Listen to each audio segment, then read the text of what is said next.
লেবাননের সশস্ত্র গোষ্ঠী হিজবুল্লাহ রকেট হামলায় দখলদার ইসরায়েলের উত্তরাঞ্চলে বিশাল আগুন লেগেছে।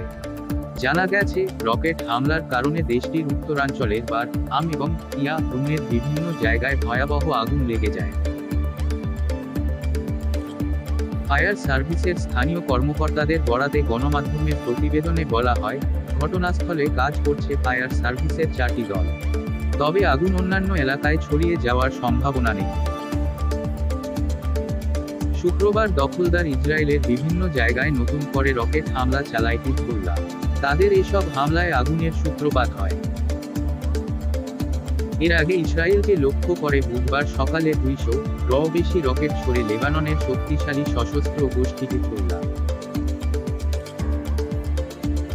গত 8 মাস ধরে চলা এই যুদ্ধে ইসরায়েলকে লক্ষ্য করে হিজবুল্লাহ চালানো অন্যতম বড় রকেট হামলা ছিল এটি। ওই দিনের হামলায় লক্ষ্য করা হয় তাইবেরিয়াসকে। চলমান যুদ্ধে এর আগে এই অঞ্চলে কোনো রকেট ছুড়েনি হিজবুল্লাহ। সূত্র, টাইমস অব ইসরায়েল।